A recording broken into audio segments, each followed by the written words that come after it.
Today we're going to meet Ron Stacy at a Sydney studio. He's a non-native artist who's getting a lot of recognition for the way he captures the native spirit. Native art is something that I think a lot of people around here enjoy and love, and I guess they often think, oh, you have to be a native guy to want to enjoy native art. You obviously enjoy it and love it. How did you start getting interested in it? I've always been attracted to native art and the native mindset, which is that we're all a part of the action, we don't own anything. And I've left it alone all my life, pretty much. I did a painting or two in 1966 or thereabouts of a mask that I've since seen in the Anthropological Museum in Vancouver. But I thought, we stole everything else, we got to leave them something. So I left it alone until I sold all my business and possession stuff and got loose, came here, ran into a native carver who was quite happy to teach me to carve. And then I started thinking, well, how can I do this? How is it that a white guy like myself can get involved in this stuff and do it? How am I going to be able to do it? So then I had to sort of find things to justify me doing it. And the more I tried to justify it, the less I found I had to justify it. It's a beautiful art form. It's a highly evolved and sophisticated art form that people don't generally think of it. They think of it as a primitive art form. Not a chance. It's 10 or 12,000 years old. They've had a lot of time to smooth out all the things, and if you look at it carefully, you'll see that they're very accurately depicting anatomy and the beast or the person that they're picking on. It's a wonderful art form. So, go ahead. So you started out with an admiration and a love of native art. Yeah. But there must have been quite an interesting road to be able to recreate your own and create your own artwork. You had, by the sounds of it, a lot of people who were very talented that were willing to offer you help and give you some guidance. It's been a wonderful ride. I'm just tickled to death every time I think about it. When I first came to Victoria from the Okanagan, where I had my business, or my wife and I had our business, I was just walking around with my jaw on the floor looking at all this wonderful stuff, and I ran into a fellow who was carving a pole for the public view in Market Square, and a couple, 3 noon hours I went over there and sort of drooled all over his pole, and eventually we struck up a conversation, and it turned out I had this 3/4 ton pickup truck. He knew how to carve. He wanted to move some poles around, and I wanted to learn to carve. So he proposed that I help him, he helped me. And so I went carving with him 4 days a week for the whole summer, about 3 months, 3.5 months. And learning to carve, it just fell out of me. It was wonderful. It was like being there all along, waiting to happen. And when I picked up that knife, it just was at home. You know, I cut my hands off all the time.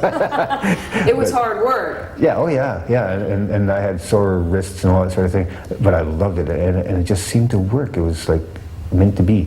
So I pursued it, and I thought at that time, well, I can do this for myself, because I can't really see selling this stuff. I'm not a native. And so the more I did it, I was accumulating all these things, and so I went to see this fellow that I had met in the native art market, and he wanted it. And I said, well, doesn't it matter that I'm not native? And he says, no, it's good stuff. I want to sell it. So then I started investigating with other native people, what were their thoughts on the subject, and all that I met were giving and generous of me doing this. They told me how to do it and all that sort of thing, and showed me tricks and this and that.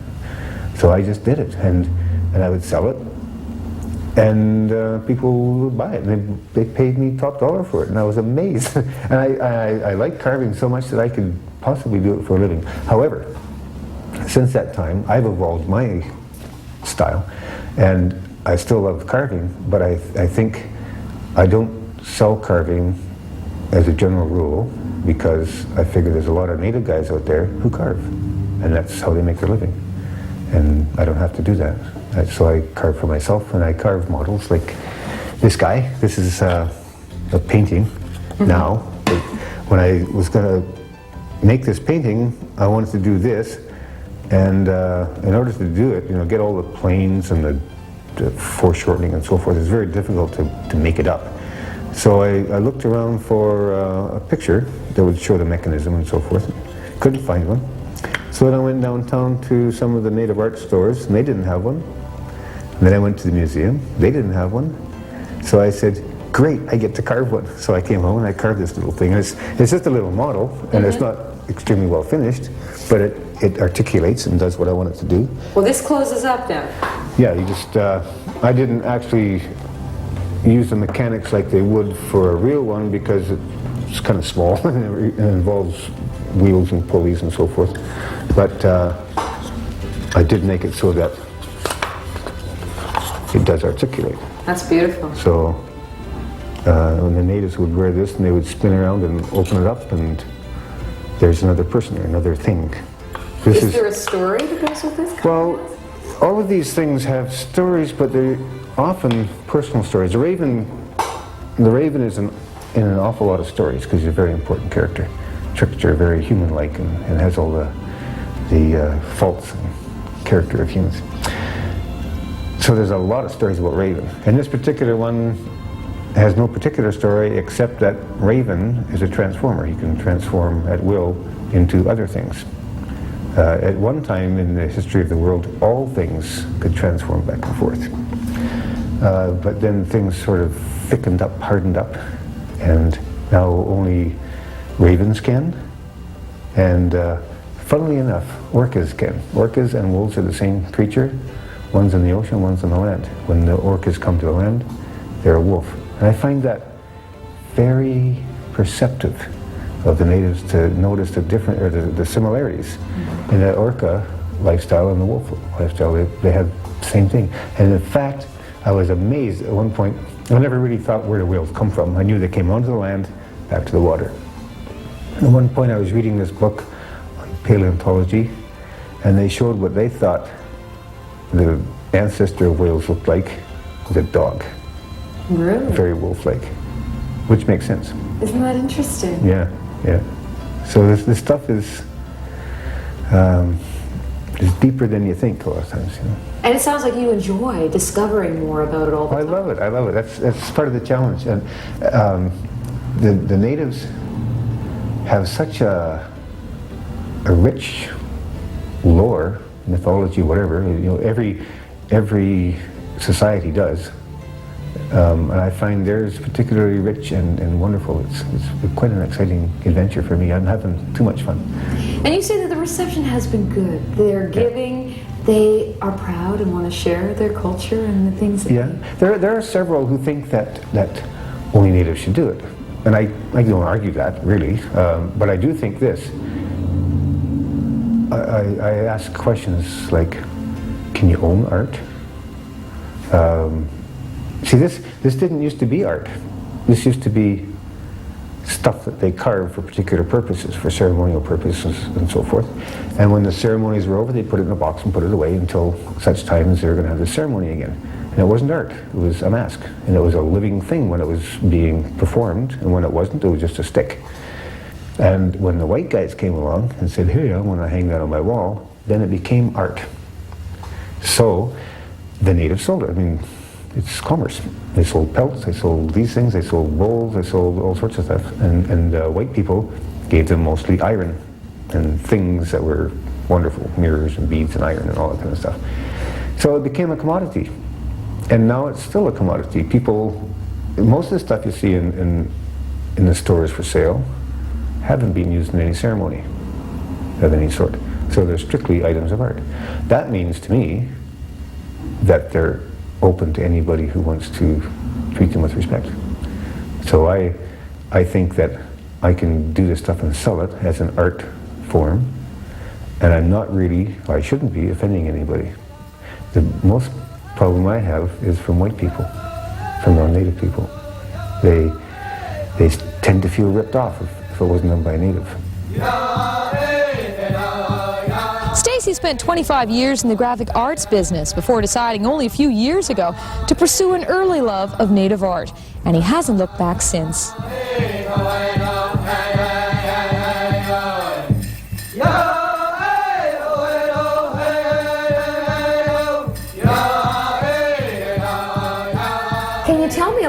about some of the stories and the thoughts that went into these pieces? Well, this is obviously the orca, killer whale. Young native people would seek spirit help to guide them through their lives and to gain their power and their authority and their wealth and all that sort of thing. It was a very status-oriented society, similar to ours. And so you would sort of do your fasting and cleansing and so forth, and be receptive spiritually to being taken or confronted by a spirit who would then give you a few clues as to what you should do with your life. And then when you return to your village from your seclusion, you would say, this is my spirit guide now. So this is who I am and what I am. This particular fella, young fella, has been approached by killer whale, who's taking him spiritually to the house of Komakwa, who's the chief of the undersea world.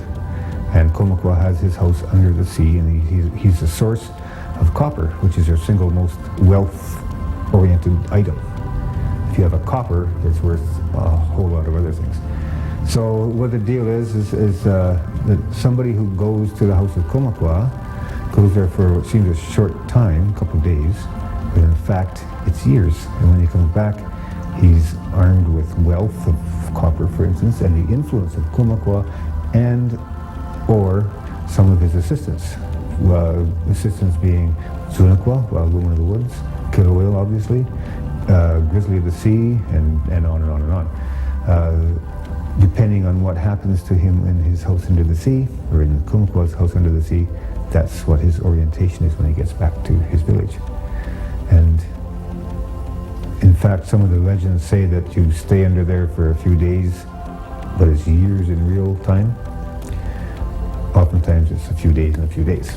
So you come back after your 4 days dream time in the bush with all this vision of where you were and what you did, and you come back to real life and you've now taken on this other persona. A beautiful story, but a beautiful image. Now this is a print. This is a serograph, which is a silk screen print. Tell me about it. Okay. That's called Mystic Journey. And as I envision it, it's raven. Well, it's raven anyway, but it's a Hamatsa raven. You can tell because of the red in the eyes and the supernatural horn on the ear. That's one of your clues. Now what does that mean? Is that a raven that certain tribes would use, or there's something special? Quack, quack, quack again, because that's what I do. This is a part of the Hamatsa Society paraphernalia, and the Hamatsa Society is actually the Cannibal Society. Here's another word I like. He comes from the north, the house at the north end of heaven. It's ruled by Bak Bak Walanoxaway, who is the head of the household at the north end of heaven. That's where the Cannibal Society lives. The Cannibal Society? Yeah. This is it's sort of like being a Shriner. Shriners of the native world. Yeah, there's 4 levels of 3 years in your initiation. So you've got 12 years, year after year, that you have to dance the ceremonies, and it's a secret society. During the ceremonies, it's wildly theatric and dramatic, like I was saying before. They have all manner of things happening, but primarily you have the raven, the Hamatsa raven. There's a grizzly, a crooked beak, which is that mask that's got this huge sort of a horn on top, and hokok, which is a long, thin beak. And it's usually got the nostrils flaring up over top of the beak. And that's a cannibal bird. Its powerful beak, it crushes your skull and eats your brains, kind of thing. So, but they do all this theatric stuff, and it's wild and frenzied sort of thing. The initiate is being taken away, and he's turned into a wild cannibal, subhuman, less than human, and he has to be tamed. So the taming is the ceremony, and they do all this wonderful stuff during this taming. It's, like I say, very theatrical and dramatic. They have just so much nifty stuff like puppets and everything that's involved in all this thing. It goes on for 4 days and 4 nights. What a experience, I'm sure that is. So this is just the raven who's coming to this house where the ceremony is taking place. That's why it's Mystic Journey. Now you were saying this one is a little different than some of the other pieces that perhaps we've seen? A little looser, a little wilder? Well, yeah. So I've done a lot of screen printing in my life as a commercial sign person and everything. And it's always required that you be tight and perfect and clean and all that kind of stuff. And with this one, I tried to scramble things a bit. Not to lose sight of the image, but I believe that an artist should not necessarily be merely a draftsman. Should throw some other things in there, and a part of that other thing in there is looseness. So you can kind of scumble and show energy by not doing blocks of color kind of thing. So this, what I've tried to do in a screening, which is a difficult thing to do with screening, is to show that looseness. So I've done things like in here you'll see it's not just a clean patch, it's sort of feathered out. That's what I mean by the looseness. And in here I've manipulated in the screening itself. Each of these is a separate thing, and in fact I did something that you'll never ever see anywhere, and I've done some airbrushing in the black, and people just don't do airbrushing and screen printing at the same time. But it's not airbrushed, it's still screen printed, and that's my little trick. My little sort of combination that works. Yeah. See, the thing is, I've used an airbrush, but I haven't airbrushed the print. I've airbrushed the screen and then printed it, and that makes a whole different effect than you normally get with screen printing. Now this again is a departure from what we've seen. Yeah. Something new and exciting. Well, one of the things that I really like about the subject matter that I've chosen is that it allows me immense scope. I can paint a totem. I can paint a still life of a mask and a rattle or something. I can paint native village scenes. I can paint any number of stuff, or like I mostly do, which is masks in dance. Here, however, I'm continually being impressed by the ocean around here. It's so forceful and overpowering and endless. So I wanted to do one, but I wanted to maintain my theme. So I did the seascape, but with the idea of having a raven dancing on the beach. And this particular raven has been sent out by the village elders to talk to the powers of weather and try to appease them a bit so they don't capsize the canoes with the men in it where they're coming back from another village. So he's talking to the gods in his own way, and we hope that the gods listen to him. We hope the gods are kind. Yes. Now here we have another seascape with a little bit more happening. Yeah, well, again, I'm so impressed by the action of the ocean, especially around here. It's so rugged and mean, but it's so, at the same time, nurturing. I mean, these people, they had the only culture of significance that I can discover that wasn't based on farming. Farming has given people the time from hunting and gathering to think about things other than hunting and gathering. So these people didn't farm, but the ocean was their harvest. Part of what gives Stacy so much joy is not only creating the art, but helping other people better understand the native culture.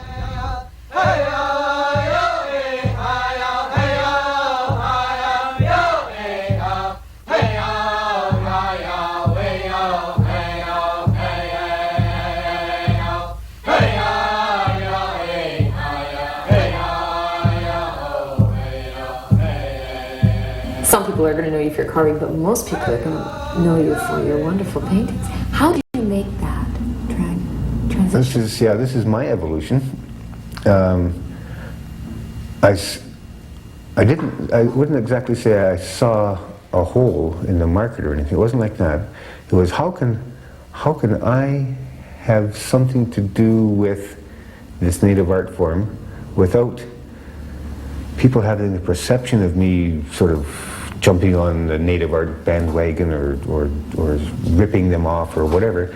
And I thought there's got to be a way that I can portray this stuff in a way that non-natives can respond to it favorably, and I can sort of be a little bit of an educator, because it's a fairly important thing to me that people are tolerant of each other, and we're all different, and a lot of people think that anything different than me is no good, and I don't buy into that at all. We all have an awful lot to learn from everybody else. So I thought, if I can reach my audience, my non-native audience, with my stuff, then they might like it and look into it a bit more and learn tolerance of things that they don't understand yet. I'm sort of like a woman in the workforce in a way.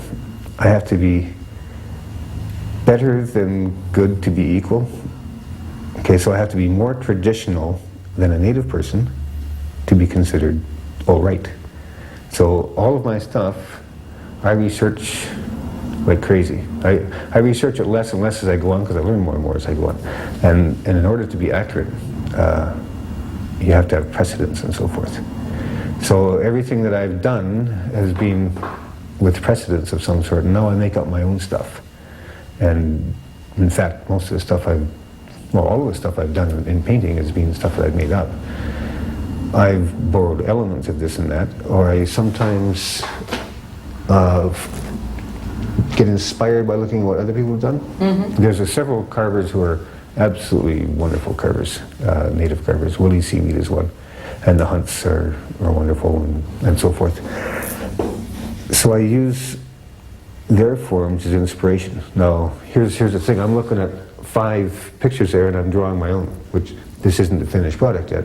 But you wouldn't look at this and say, oh yeah, it's like this or this or this or this. That's not what I'm doing. I'm just using it as inspiration. Tell me a little bit about what kind of response you've had from natives and non-natives. Okay, I've had, as I mentioned, some people, non-native, think I'm sort of riding on the back of native art, which isn't the case. But it's a perception thing, and it's something that I have to deal with from time to time. These same people will be the ones who are disappointed when they don't get a real native who carved or painted or whatever. Most people don't even think about it. What I'm not doing is native art. I'm doing paintings of native situations, natives in dance, and their art. So it's sort of, not to draw any parallels, but it's sort of like Emily Carr painting totem poles. She wasn't making totem poles as a native, she was painting pictures of totem poles. I'm painting pictures of natives in dance, and that's a whole different thing. So I'm not trying to be a native artist. That's a big item. Natives, almost without exception, have been supportive. One gallery owner was showing my stuff to Tony Hunt, who's the king of Quagwolf carvers, and that's what I do, is Quagwolf stuff. And Tony Hunt said to him that my stuff could hang beside his anytime, and that to me was a wonderful thing, to have that sort of recognition from a famous native artist, and a very good one who I admire and respect. And I've had conversations with George Hunt Jr., and he told me that it would probably be a good idea for me if I was to be hooked up with some native artist, so we could sort of, it would show my acceptance at the same time I would be independent. So that was another approach. But I don't really see that happening. I see, I'm in my studio working basically, and that's what I do. But there's been several native people who have been very helpful to me, and Little Fortunes are some, helpful with advice, and when I was starting out, they'd show me the errors of my ways sometimes doing these designs, because it's very important to do them correctly. Now you don't use or base your art on artwork of all sort of Northwest natives. Have you chosen a certain village or a certain tribal design that just seems to jump out at you? Yep. The group that I paint about is quaquaqua, which is the quaquutl or the quagwolf, as non-natives say it. The reason I chose them is that they're the most dramatic and theatric of all the groups. Groups being the Chunolth, Quaquaquaq, and Chimshan, Tlingit, Haida.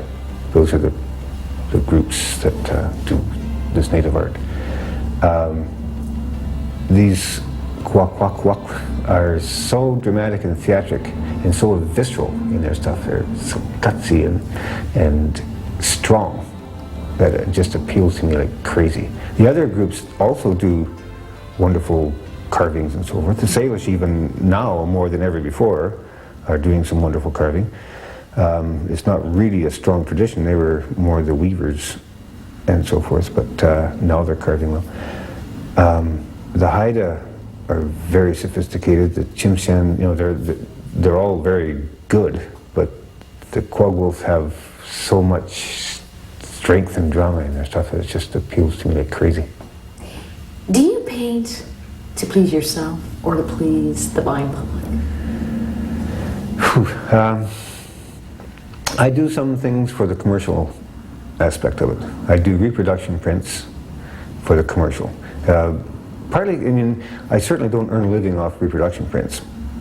I earn a little bit of my income off reproduction prints, but what they do is they increase my profile, and that works towards my benefit overall, more than the few bucks extra it makes. So I do a few extra things to earn money so that I can do my real stuff with these paintings. They're my expression. And the t-shirts and the prints and so forth is for the money. I also do the odd bit of illustration, commercial illustration. And I enjoy it. I really enjoy it, but it's a money thing. This stuff is mine. And I couldn't do it commercially, I don't think. You couldn't. I have an awful hard time having an art director tell me how to paint one of my paintings. So it's mine. It's all mine. People can buy it and they can own it, but it's mine. Okay. Ron Stacy has pursued his dream at creating art based on the native Indian culture, but it hasn't always been easy. A lot of people have criticized him, saying non-natives shouldn't do Indian studies. But a larger number of people recognize that what Stacy's trying to do is introduce people of all nationalities to a very rich heritage of the Pacific Northwest and the extraordinary people who lived here. Thanks for joining us. I'm Julia Foy for The Open Door.